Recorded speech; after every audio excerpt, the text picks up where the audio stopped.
Sure. Perfect, perfect. Thanks so much, everyone, for joining today to learn more about Riders Robotics League. My name is Max Ringelheim. Super excited to be here speaking with everyone here today on the webinar, and for anyone who's going to be watching this later on. I'm just going to share my screen and hopefully everyone can see it again. We're here today to talk about a really innovative and interesting concept from a company all the way out in Turkey called Riders, and their newest evolution of their really awesome software technology called Riders Robotics League, which is very simply an educational esports league, where essentially we're facilitating these different virtual hackathons for students from around the world in team capacities. Couldn't be more excited to tell you more about it. Last week's webinar went really, really well. There was a bunch of great questions from the audience members and what seemed to be some real interest and genuine interest in it. And so excited to share more today, and with my colleague, Michelle, bring up to speed on the latest of what we're doing here in Riders Robotics League. To begin, and just a quick introduction on myself, and I'll let Michelle do the same. I've been working with Riders now for the last 2 years.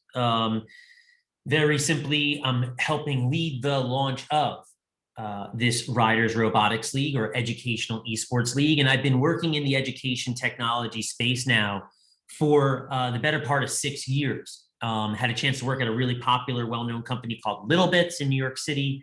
Had a chance to work at one of the more popular coding boot camps in New York City called Flatiron School. And nowadays working extensively in education technology. One of my clients being that of Riders. And, my sort of claim to fame in entrepreneurship that hopefully people here on the webinar can appreciate, and hence what I'm attempting to do here with Riders and turning them into a big time success here in the States was back in 2015, I was responsible for starting the hoverboard fad that you guys might recall, those two-wheel devices that everyone was riding around on. And so have a really extensive background in entrepreneurship, and excited to try and bring Riders Robotics League to life here in the States. And Michelle, you want to give a quick background on yourself?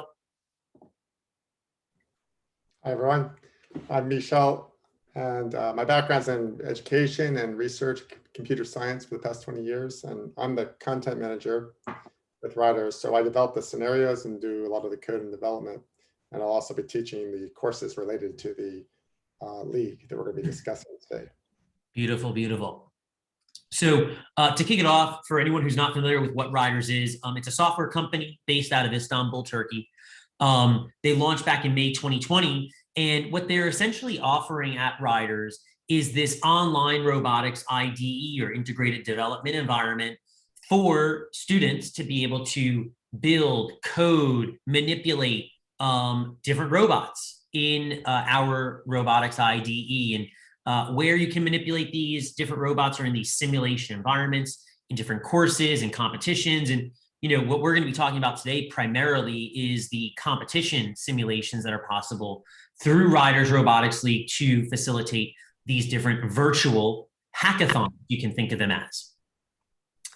In terms of the mission of Riders, something that myself, Michelle, and the rest of the broader Riders team are really, really interested in doing is making robotics and coding competitions more accessible for us. And when it comes to this particular mission, why is that super important? Well, we believe, honestly, that there's a lot of room for improvement in terms of being able to make robotics and coding competitions more accessible, more equitable, we can call it, because from our side, it's sometimes often a bit difficult for maybe lower income neighborhoods or lesser fortunate families, school districts, et cetera, to be able to have access to robotics hardware.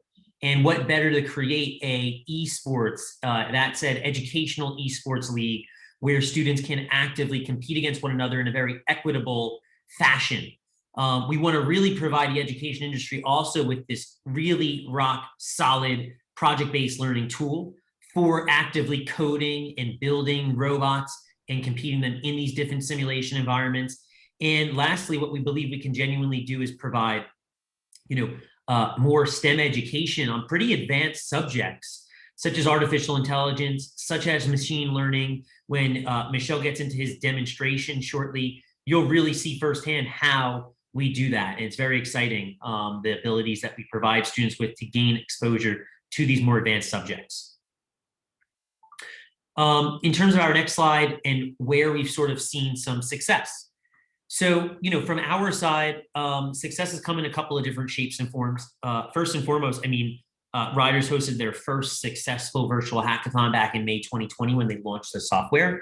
But since then, we've seen some other really awesome successes. So for instance, we had a chance to work with Maker Faire Rome, which is the second largest maker fair in the world, and had a chance to literally host a 300-person in size virtual hackathon.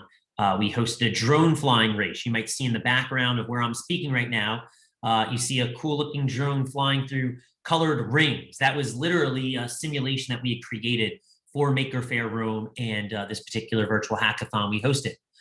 In November 2021, we hosted a competition surrounded by Miami-Dade School District called the Give Miami Robotics Competition with over 100 attendees. And then a couple of months later, in February 2022, earlier this year, we hosted the Hack at High School competition, which was centered around Miami Hack Week, where a lot of different adult developers were flown in or flew into Miami to work on awesome hacker-oriented projects. And so we simultaneously with that event hosted Hack at High School, which was dedicated towards high school students. And what these students were competing in were for different prizes. The winners of these competitions received internships, prizes, cash prizes, gift cards, Raspberry Pis, etc. And what you're looking at here on this next slide is kind of like an example of what the global leaderboard looks like for a Riders Robotics virtual hackathon competition. So what do I mean by that? Well, what you're looking at here is essentially the following: a presentation of all of the participants who are in this particular competition and their place on our leaderboard.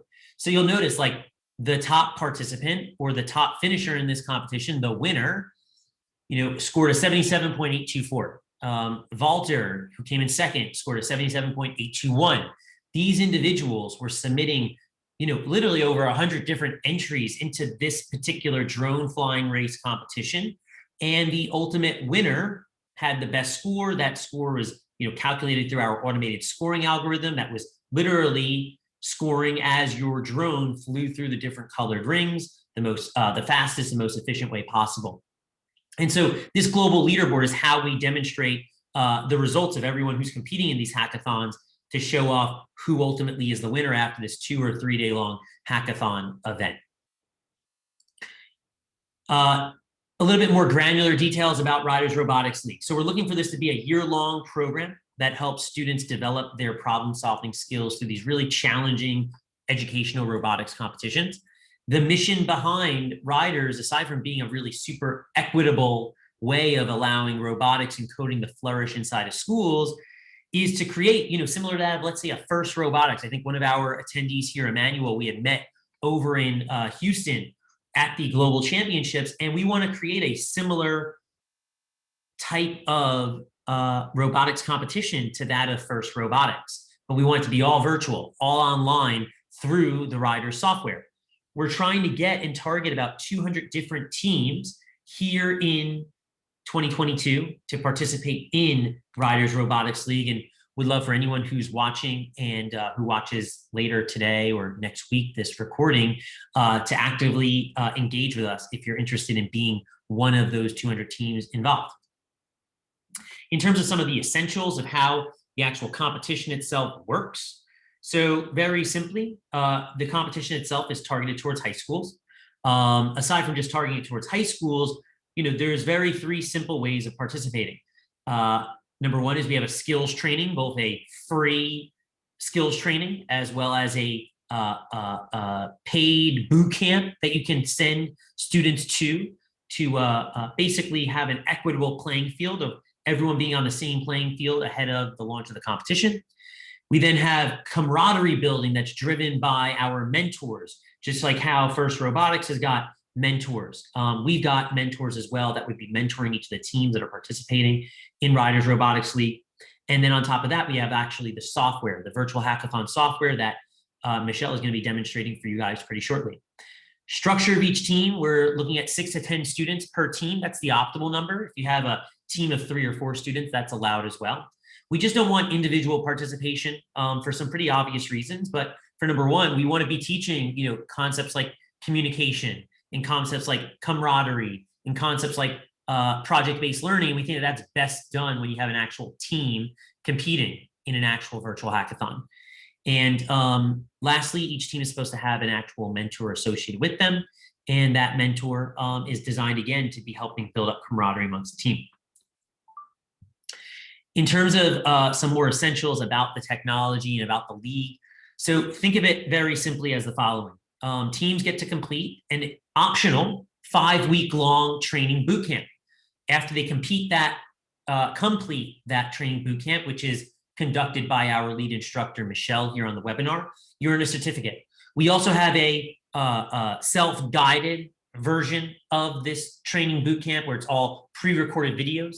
But if you want the live session, that's our formal training bootcamp that Michelle runs. After students complete that and they earn their certificate, they're then allowed to compete in the pre-selection competition. Think of like the pre-selection competition as like the quarterfinals, okay? During that pre-selection competition, students in these teams of 6 to 10 students compete in these different categorized competitions. You're going to see a couple of them shortly during the demonstration that Michelle hosts. And our scoring algorithm will rank teams on the leaderboard that I just showed you prior. And the top teams will then advance to what is called our cohort final competition. So we go from like a pre-selection quarterfinal, top 10 to 12 teams, then advance to a cohort final competition. The top 3 to 5 teams in that cohort final will then get invited to a final World Cup competition. And to give you a little bit better of a visual demonstration of what that looks like.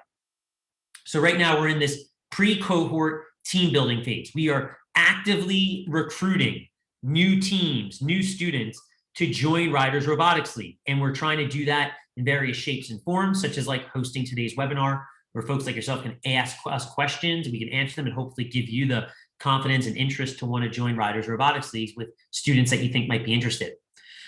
Followed by that, we have this training bootcamp phase. Again, we'll go over the paid version of that training bootcamp. It's 15 hours long. You get Michelle as a live instructor to actually host it. We also then have a self-guided version of it for a lesser expensive cost. Those are pre-recorded videos that students can watch to get the same more or less training that Michelle provides during the training bootcamp. From there, we have our preliminaries, which you can think of as like the practice round, right? Where students get in their teams, 3 weeks to practice what they learned during either the self-guided instructional videos or during the live training bootcamp that Michelle hosts. And then we get to the actual pre-selection competition, right? That quarterfinal phase. It's like a 3-day long virtual hackathon, and everyone is competing simultaneously against one another. And that leaderboard in our automated scoring algorithm is ranking, each team. The top couple of teams, or top 10 teams, will then get invited to a cohort finals, like the semifinals. Those semifinalists, the top 3 teams will then get invited to a world finals, global final championship. And so we're hoping to host a season 2 in June, at the end of June, that is. And then our season 3 will begin in September. Some of the benefits of participating, there's no expensive hardware, no expensive travel you got to pay for to participate, right? So budgetary wise, it's a much more economical virtual hackathon / robotics league to participate in. What are some of the other benefits though outside of that? Outside of that, you're gaining 21st century skills in coding, in robotics, in artificial intelligence, machine learning, right? These are all some really advanced 21st century skills that riders literally give students exposure to, which is really, really awesome. We're very excited about that. We're giving students an opportunity to compete against other teams from around the world from the comfort of their own home, right? So like Emmanuel, when we went to the first global championship, it was a phenomenal event. I loved every second of it. But, between the cost of traveling from Turkey or from Italy or from Australia to Houston to participate, to then be in the same arena, like obviously there's a great experience associated with that, but there's a lot of bottlenecks, logistics, et cetera, associated with it that we think Riders Robotics League can potentially solve for. There's also these transferable skills that, to that point about FIRST and VEX robotics, are super applicable. So everything from, just the communication amongst your team members and the team building amongst your team members, to the ability to have, more than one coder per team on a FIRST or a VEX robotics team. One of the things that I noticed in Houston when I was there was that there tends to be the brunt of the responsibility for coding the robot on one team member's shoulders. And we believe at Riders that there's a transferable skill of learning how to program with riders and program robots for that matter, that then can be transferable into a FIRST or a VEX robotics competition. And that type of transferable skill is really valuable. Obviously, getting a chance to learn from Michelle in this training boot camp and earn a certificate is another benefit. And a chance to win internships or cash prizes is another benefit of participating in Riders Robotics League. Before I hand it off to Michelle, these are just a couple of visual representations around what some of our simulators and simulations look like.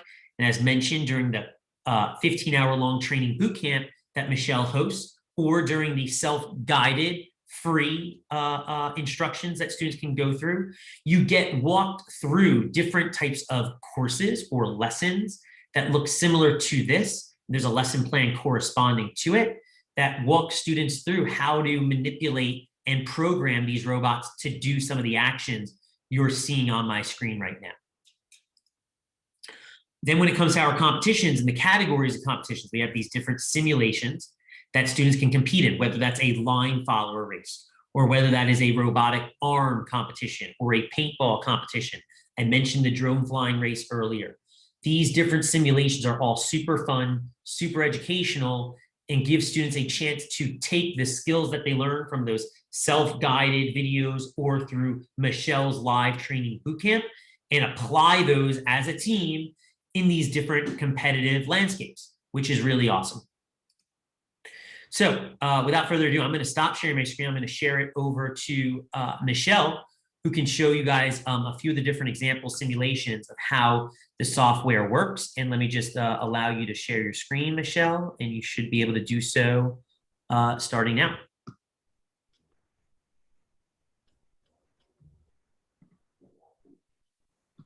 If you guys have any questions, just so you know, feel free to post those in the chat and we'll happily address them throughout the course of the webinar. But don't be shy to speak up. It's a small group here, so we're happy to answer any questions directly if you've got some.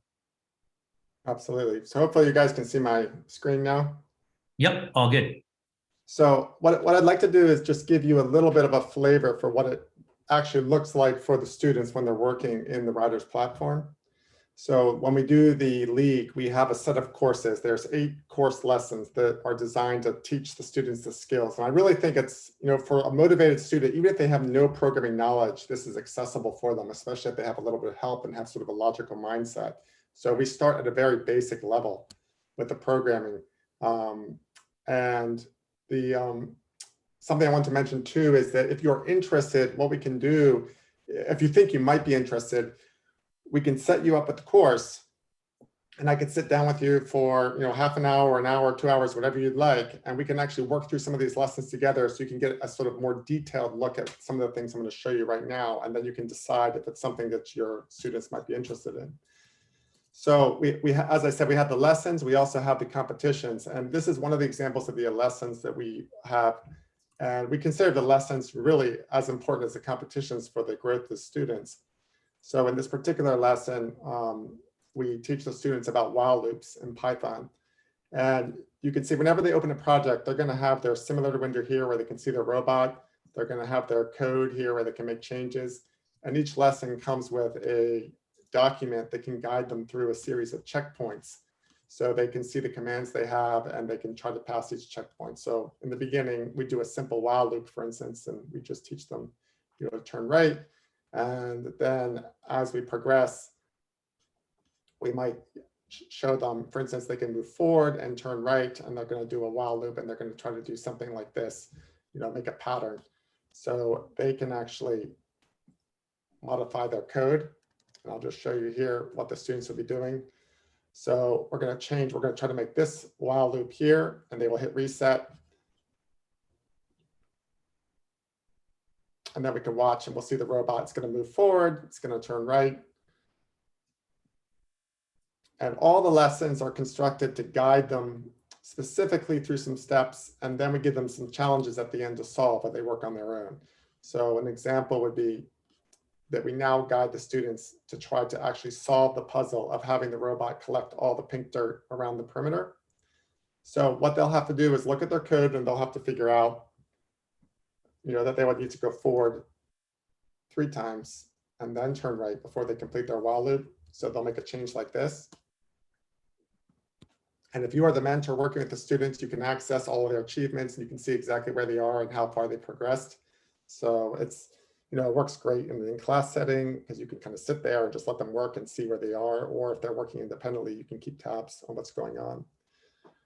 And this lesson happens to be our second lesson in the series of 8 lessons. So in the first lesson, we do some very basic commands. We'll do 4 loops.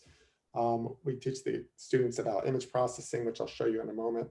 So now we can see the robot is doing the full loop. And then, after that, the students will try to solve the problem of how to make a pattern that would actually collect all the dirt. And so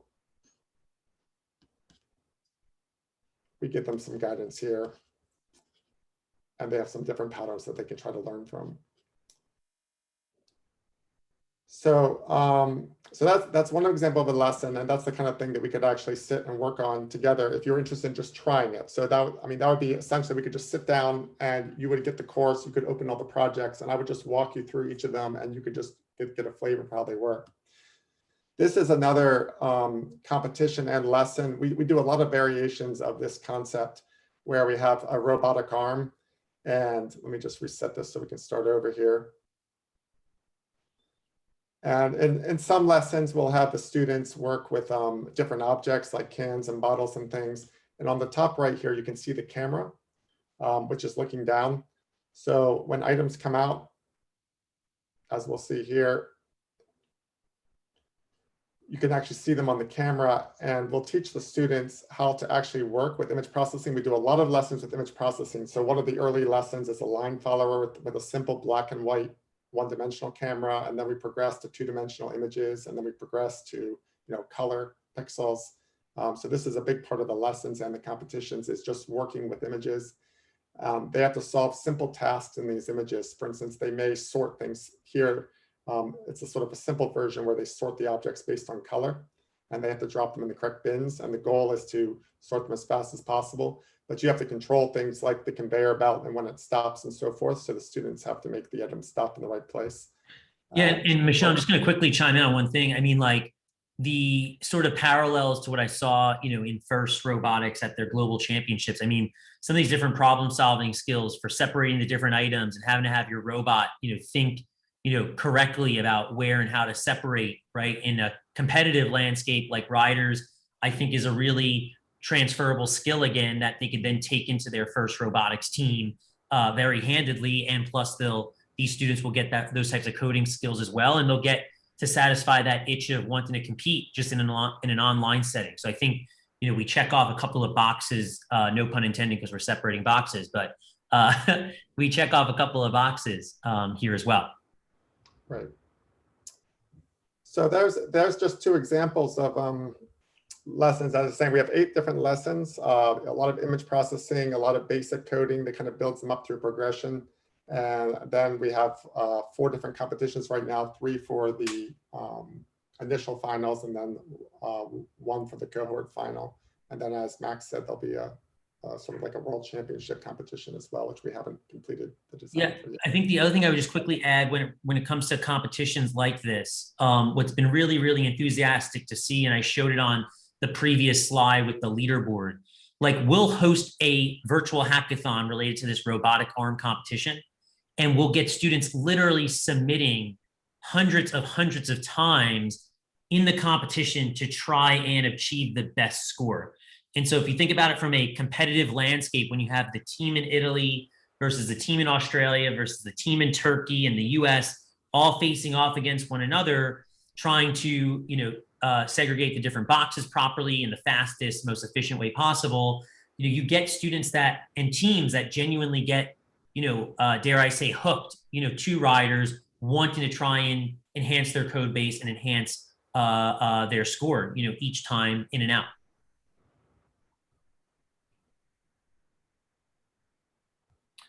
Michelle, did you want to show one of the other lessons, or were you going back to? I don't know. Maybe we want to take some questions, and then we can. Yeah. Did anyone have any questions? I'll load up another one while we're taking questions. Go for it. Emmanuel, did I answer your previous question that you put in the chat? I know I responded back, but I want to make sure that. Okay, awesome. Erkan, any questions from your side that you want to quickly ask while Michelle loads up a second simulation? Okay. Yeah. Can you hear me? I can. Yes, you're good. Go for it. Okay, great. So I have experience with your line follower and drones. And we did some competition here, Chattanooga, Hamilton County Schools, I think 2 years ago.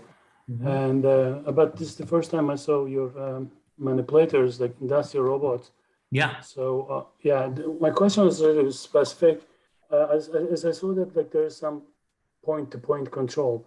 Is there also ability for like path control, like continuous type movement? Michelle, you want to just only? I think if I understood the question correctly, you're asking about the difference between, let's say, specific controls such as move forward one step versus continuous control, like just setting movement and rotation speeds. Is that correct? Yeah, it's normally the robots can do like point-to-point control. So you can give 1 point and then go to another point. You can move point to point. But also there's one way to go to telling what is your trajectory. So it's going to this way and then that way. Like trajectory tracking control can be possible for using your the simulation. Right. So the way we've set up the lessons is we actually do the point-to-point for the first 5 lessons, and then we transition. And I'm actually going to load up the Line Writer project so I can show you that specifically. Mm-hmm. We found the point-to-point. We think it's easier when they're learning the programming to solve things in a very stepwise. But then once we start doing the line follower, that's the first lesson where they actually will work with sort of the continuous mode. And so it is kind of a different mindset and thinking. But I guess to answer your question, we do both. It depends on the project. I mean, in general, our competitions end up being the continuous mode. It's really just the introductory lessons that I would say have the point-to-point. Thank you. Great question. Awesome. Do you have it loaded up, Michelle? Yeah, let me just share my screen here again. Cool. Show you guys.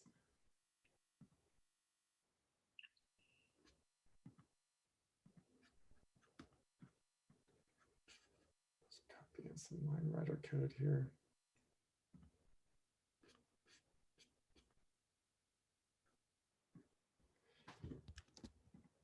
This is we do so many line follower lessons and competitions because it just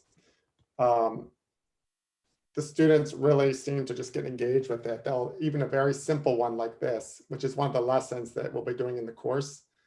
So students in this course are set up to create, and this will be the continuous style. So here, to specifically answer your question, you can see we're doing robot move, we're setting a speed, and we're doing a rotate, we're setting a rotation rate. And so in the loop, they just simply control the speed and the rotation. And what they have to do is they've got to actually interpret a one-dimensional camera. And what we've done here, this camera is just 32 pixels across. We're just stretching it vertically. And you can see as the robot's driving around, so it's just trying to follow the white line. So this is how we introduce them to arrays and also to image processing. So they basically have to go through, they have to scan through here and just find the pixels that are white. And then, we introduce them to feedback algorithms. And essentially what it involves is finding, the error from the center of that camera, and then they have to apply that error to the rotation. The way we structure this lesson is we set them up with an example algorithm that doesn't work particularly well, and then they start tuning the speed, so they'll add more speed, and then they start seeing some of the things I can show you. For instance, we can, they may try something like just go too fast, for instance. because the goal at least is always to get the fastest time. And they will start to see the problems with moving too quickly. And then they'll go back and they'll adjust their gains on the rotation. And that I've always found it amazing how much time students spend on this problem. They'll do thousands of entries sometimes in the competitions. And I think by now we've probably done about 100 different competitions and courses of different line follower variations, sometimes with multiple lines, sometimes with multiple vehicles. And Hey, Michelle, yep. would you mind also just showcasing quickly, if you right click on user code and we can watch the actual node logs? That was one of the more eye-opening things for me, even early on, as early as a year or two ago, when you're able to actually see, well, actually, I guess, because you have the robots kind of like roaming around crazy. I wanted to see basically how the different, numeric numbers of what colors the robot's seeing, right, can print out in the terminal. Sure. So we could, for instance, this is actually the camera pixels, so we could print those out. Right. Let's run that again. And I think, like, for me, what just, was very exciting about this was this opportunity that students, there you go, you got it. Students can actually start to use, in our lesson plan for this particular line rider project, walk students through it. But you can actually see the different numeric values of the colors on the color spectrum of what the robot's camera on the front is actually seeing. And that was really powerful for me. It continues to be very powerful for me because, this is a very tangible way in my mind for how we give students this early exposure to artificial intelligence, image recognition, and doing it through a color, spectrum. And also, to be clear, this is one of the lessons in the course. So if you are interested to just try this out, we could sit down and just, I would essentially walk you through the document of this.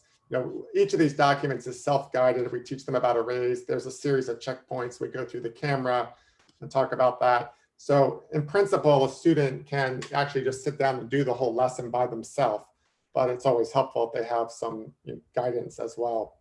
But in the end, they essentially just tweak the algorithm and try to improve it. Totally. That's awesome. Any questions, guys, before we move into the second half, final portion of the presentation, just about the software as you're seeing it in real time? Okay, cool. No. Go ahead. Erkan, was that a question, or Emmanuel, was that a question? No, I said no. Okay, cool. Sorry. Beautiful. All right, so let's keep moving through it. Michelle, I'm going to take back the share screen. Is that cool? Yeah, I think I've stopped, so it should be okay. Okay, Emmanuel just quickly asked, will we be able to get access to this soon? Emmanuel, the software works, right now. If you wanted access to it, right after this webinar, we can give you access to it. It's as simple as, you telling us, from a team perspective, student perspective, if you think you've got some interested students that might want to join Riders Robotics League, and we'll happily get them set up tomorrow. So yeah, no hesitations there to make you aware of at this point. And what I would suggest, if you are interested, we can give it to you to try. But if you would like to sit down with me, it doesn't have to be a long time. It could be even just half an hour if you want. I can just we can basically open the project together, and I can show you a few details with it. You can also just try it on your own. If you're familiar with IDEs and so forth, it's probably pretty self-explanatory once you log in. Totally. Just do the docs. Yeah, we've got that public link, that people can use to try out some of the test projects. So we can definitely plan to send that to you afterwards, Emmanuel. Great stuff. I'm going to reshare my screen quickly. Can everyone see it again?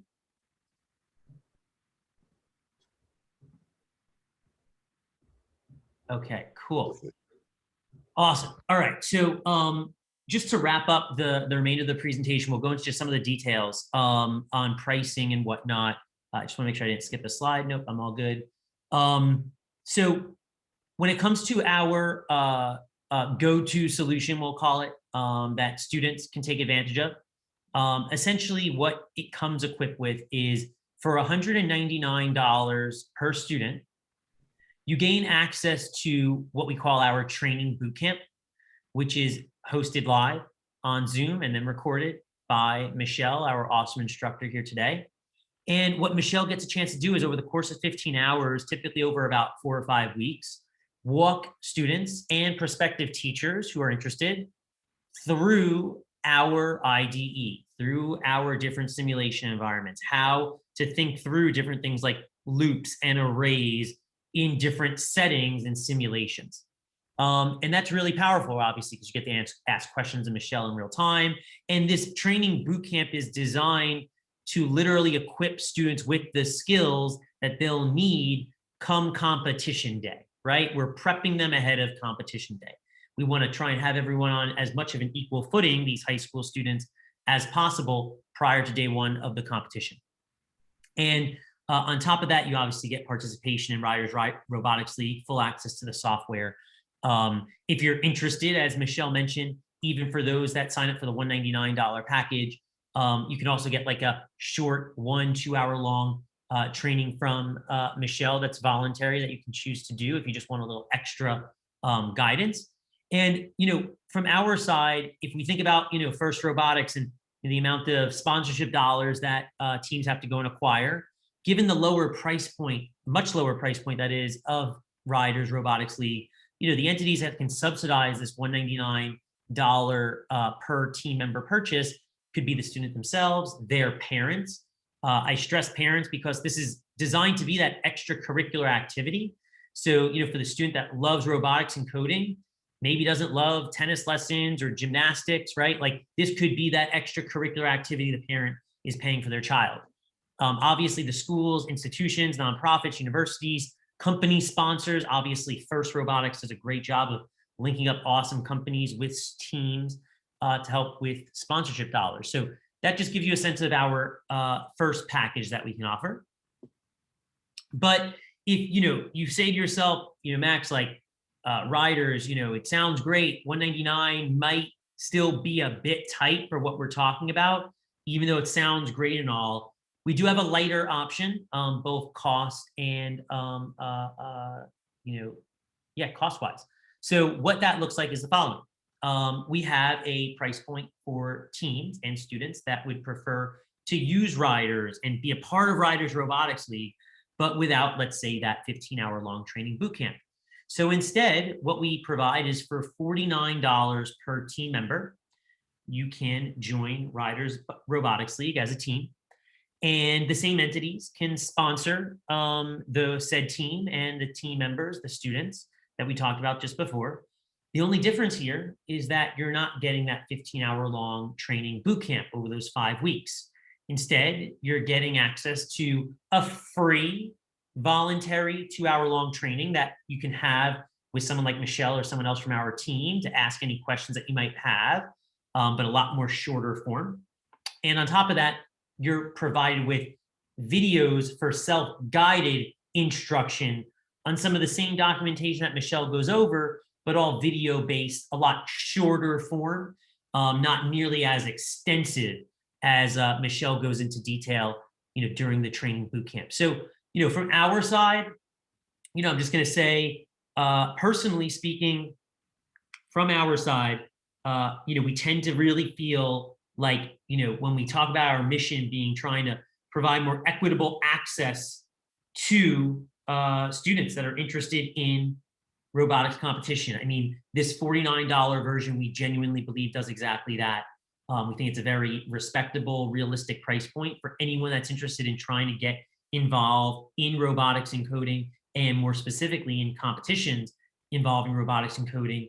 And this is our alternative price point that we can offer for teams interested in signing up, with just a little bit less guided and more self-guided instruction via pre-recorded videos. Outside of that, the last thing that I wanted to highlight was our incentive that we provide to mentors and coaches. This is done purposefully because we believe that, mentors, maybe like yourself, Erkan, or like yourself, Emmanuel, can be super influential in helping us build this awesome educational esports league. So we're providing a small incentive monetarily to coaches and mentors for each team that they sign up. This $300 stipend is for teams that are paying that $199 per team member price point. And basically we'll provide you with up to $300 that you can use at your discretion, whether you want to use it for yourself, whether you want to extend that $300 as a discount to the remainder of the team members, whether you want to use that maybe to buy some hardware for your first robotics competition. It's totally up to you how you'd like to use it. But we genuinely are interested in trying to compensate our coaches and mentors as a means to getting more and more teams signed up for Riders Robotics League. We're really passionate about what we believe this concept can offer students. And we think that, awesome mentors and coaches will be a huge influential reason for, creating the type of vision that we have for this. And so with your help and with this type of stipend, hopefully it can provide a little extra motivation to want to, do the type of camaraderie building and support for these teams when they join Riders Robotics League. So that was my last slide. I really, really appreciate everyone for joining, and for anyone who's going to watch this later on, truly appreciate you spending the time to listen to what we're doing here at Riders, and in particular with Riders Robotics League. If you have any questions, my email is listed here. I can also put my phone number in the chat if that would be helpful. We'd love to speak to you immediately. We're actively signing up teams as we speak. And you can actually go ahead and sign up for Riders Robotics League right there at that link below, riders.ai/arena/riders-robotics-league. That's our landing page for people to sign up, as well as go ahead and pay if they're interested. I think we have to add the $49 version onto the website, but that's a thing from our side that we'll handle afterwards. But long story short, really, really appreciate everyone joining and listening today. And if there's any other additional questions, we'll happily answer them now. So now would be the time.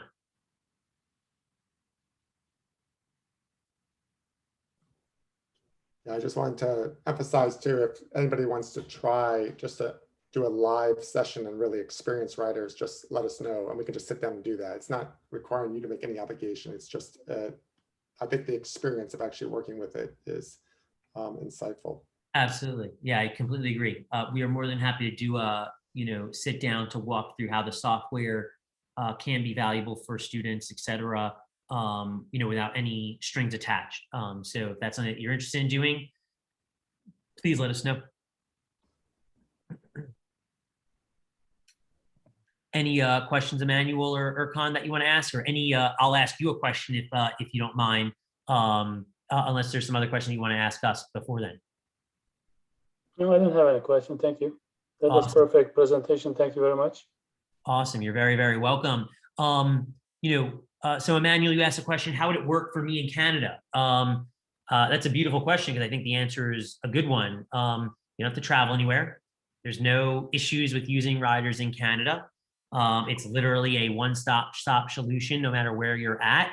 All Riders requires is a computer, internet browser, and a Wi-Fi connection, and you are able to rock and roll and begin using Riders. And so from your side, Emmanuel, if you wanted to begin using Riders after this call, those are the only 3 things that are required in order to use it. It's not tablet or mobile friendly, but it is it's all desktop, computer, laptop related. And hopefully that answers your question, Emmanuel.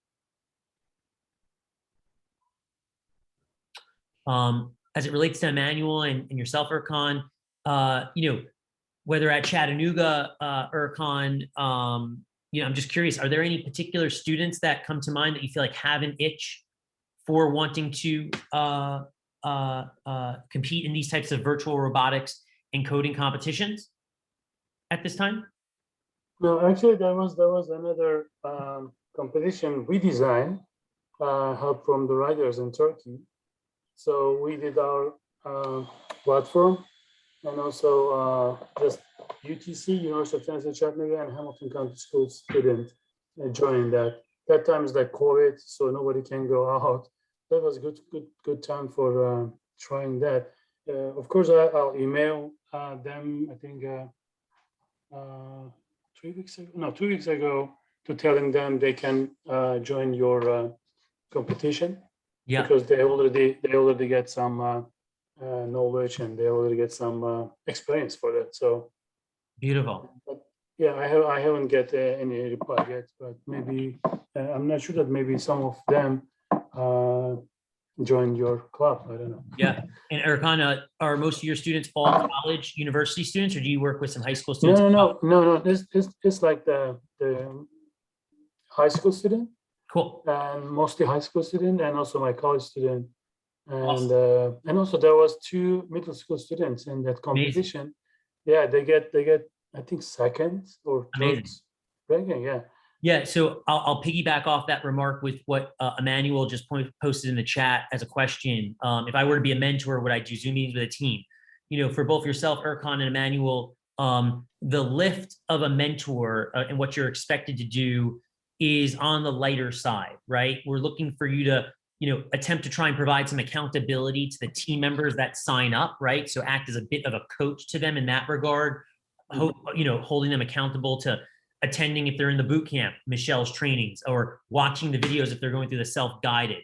The extent to which you want to host Zoom meetings to camaraderie build or to strategize, or maybe, the day before a competition, you want to, give them a motivational talk on Zoom. Like, that is totally up to your discretion. We're not holding you accountable to hosting 5 Zoom meetings per week type of situation. It's not anything like that.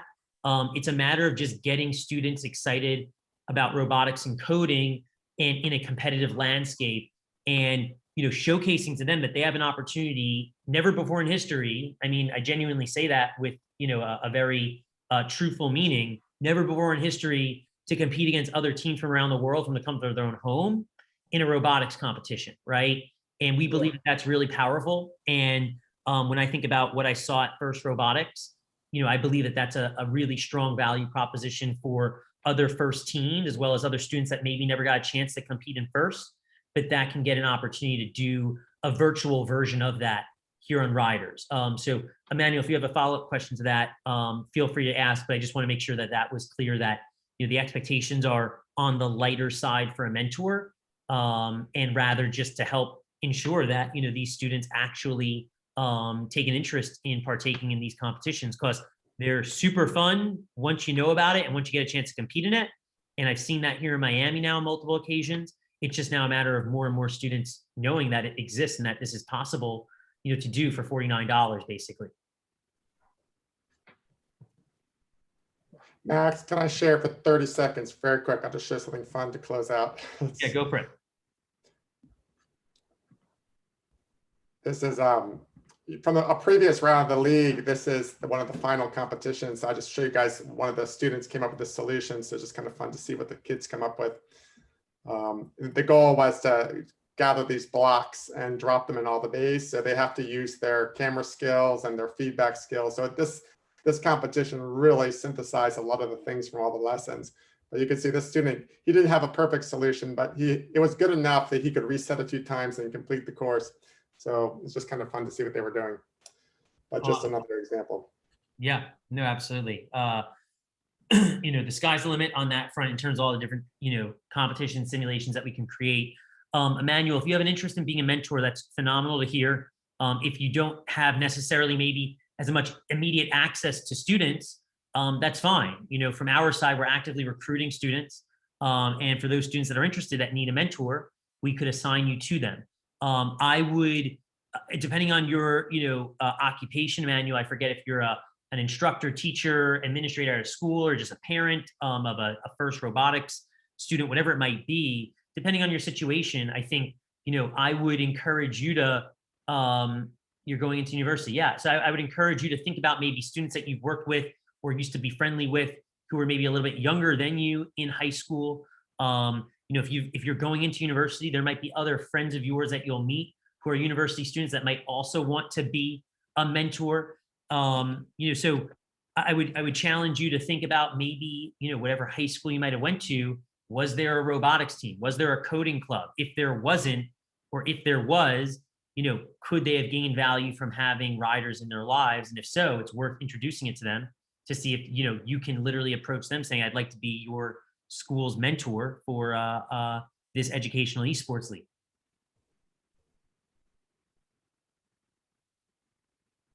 Cool.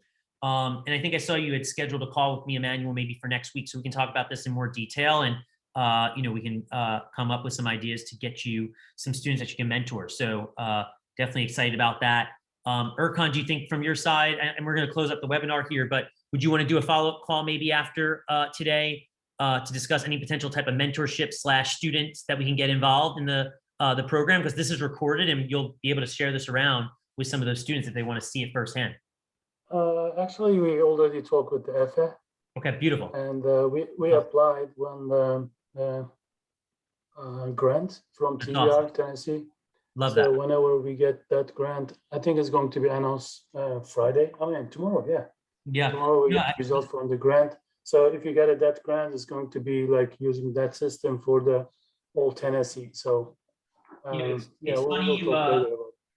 it's funny you say that because, I actually also like recently learned about a grant, here in Miami that teachers could take advantage of for something like this. It was called the Education Fund, like their innovation grant. And what's just interesting about it is like, I didn't even realize that this existed, before a couple of days ago. I think it was last week or the week before it. And like just the opportunity to leverage some grants that might be out there. We're not talking about tens of thousands of dollars in grant money you need, right? We're talking about maybe a $300 grant all of a sudden gets you a robotics and coding competition team at your school. So for any of the people in Miami that might listen to this, definitely worth looking into the Education Fund offering something like this for your students. So I won't drag this on. I really appreciate everyone's time for listening. I'll get this recording up on YouTube. And really thank you everyone for joining, and for anyone who listens afterwards for listening. And hopefully we can get some new teams involved in Riders Robotics League. So thank you so much. Thank you. Nice Awesome. to meet you guys. Thanks. Great. Thanks so much, guys. Okay, I'm going to stop the recording.